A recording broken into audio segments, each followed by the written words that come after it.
L'île de Santorin apparaît pour la première fois sur le nom de Strodile, la ronde, ou de Calice, la très belle, pour enfin prendre le nom de Thera, en l'honneur du colonisateur spartiate du 7e siècle. Santorin compte environ 7000 habitants et 10 fois plus en saison estivale, grâce à son décor fabuleux. Sa superficie est de 116 km². Ses côtes ont une longueur de 67 km et 200 miles marins, soit 370 km, qui la séparent du Pirée. Nous découvrons ces maisons blanches accrochées au sommet des falaises. De loin, on croirait voir de la neige. C'est un spectacle magnifique. Aujourd'hui, le temps est idéal, le ciel est dégagé, il ne fait pas trop chaud.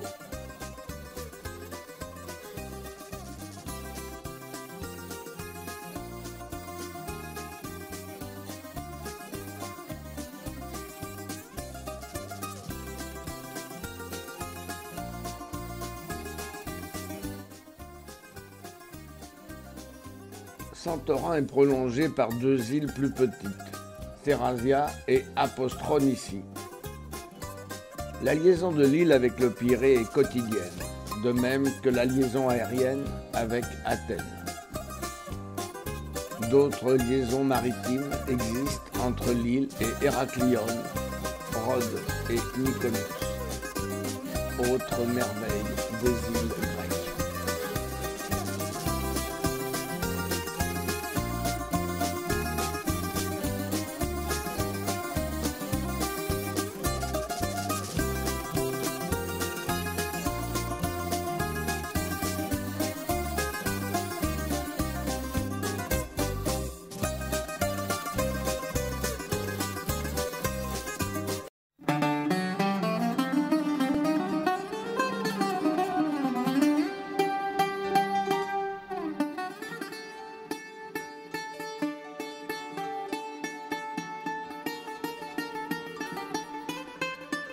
Tel un nid d'aigle, la bourgade de Phira paraît être suspendue entre le ciel et la mer.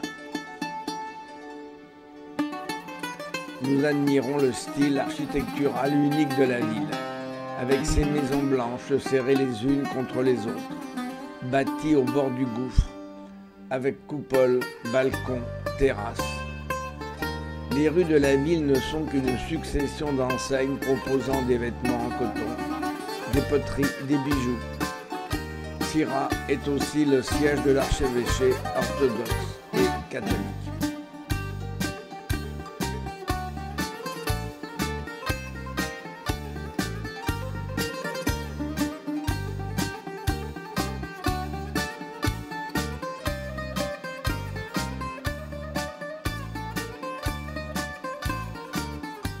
À l'extrémité sud de l'île, près du village d'Akrotiri, se trouve la cité antique du même nom. Les fouilles commencées en 1967, non terminées à ce jour, ont révélé l'existence d'une superbe ville minoenne, ensevelie sous la cendre lors de l'éruption du volcan en 1500 avant Jésus-Christ.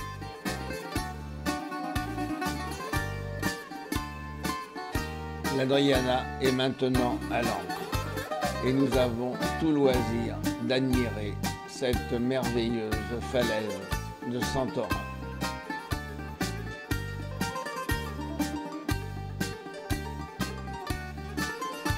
Pour découvrir Santorin, 3 options sont possibles. Soit monter à pied, 586 marches, soit à dos de mulet, où c'est parfois très inconfortable, soit en empruntant le téléphérique. C'est l'option que nous avons choisie.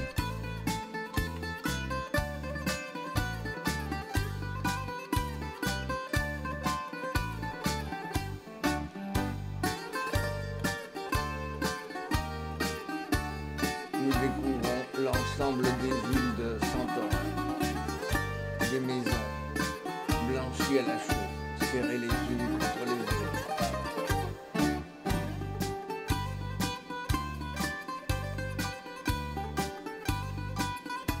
Nous nous promenons maintenant dans les petites ruelles, baignées de soleil.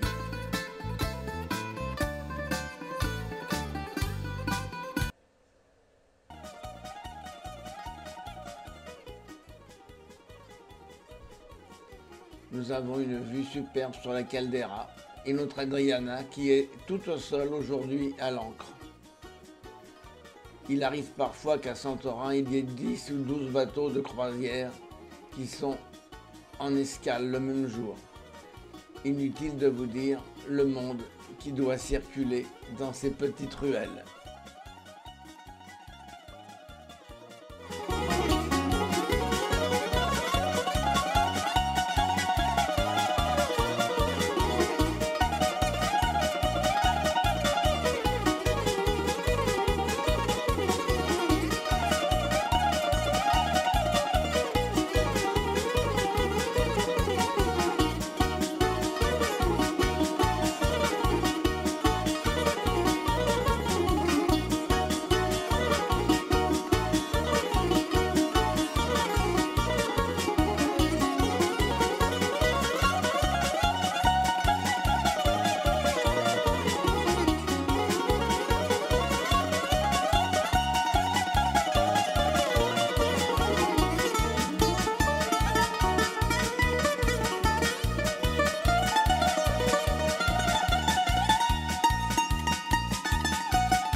Ia est le village le plus pittoresque de l'île. Construit lui aussi sur le rebord de la caldeira, il fut entièrement détruit lors du séisme de 1956. Ses maisons blanches, pour certaines troglodytiques, s'agrippent sur le rebord de la falaise.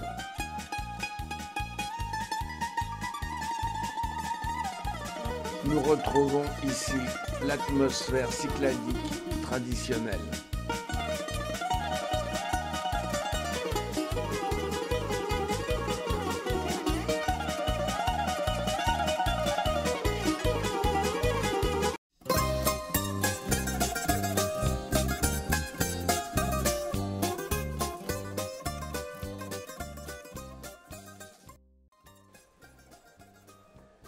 Les plages de Santorin sont constituées des cendres crachées voici 3500 ans par le volcan. 2 stations balnéaires sont fréquentées par les estivants. Kamari sur la côte orientale et Périssa à l'extrémité sud-est de l'île. Nous sommes maintenant sur la grande place de la ville de Fera. Nous découvrons la cathédrale qui fut détruite en 1827 par un tremblement de terre, celui de 1956, et elle fut remplacée par une église contemporaine.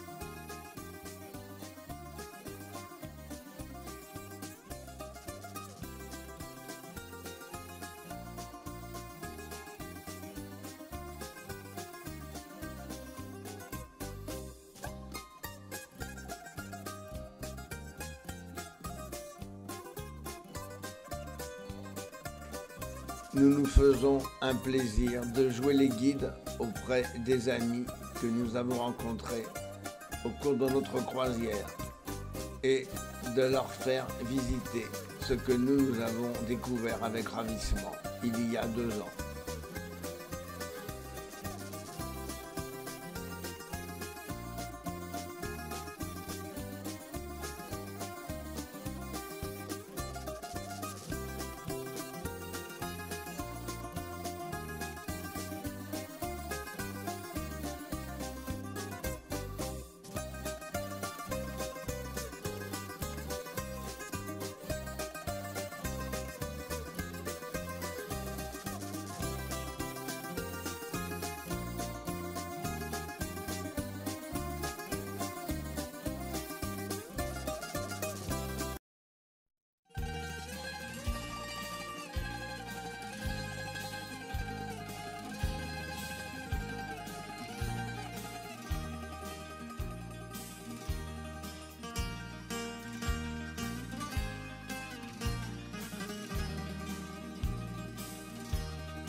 Après avoir flâné une dernière fois dans ces ruelles que nous ne nous lassons pas de parcourir, nous revoici de nouveau sur le port où nous rembarquons sur l'Adriana.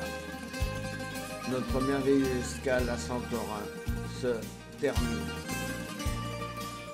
et nous avons droit à un superbe coucher de soleil.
Nous nous éloignons maintenant des dernières falaises de Santorin. Demain, nous serons encore en Grèce, nous serons à Gicionne.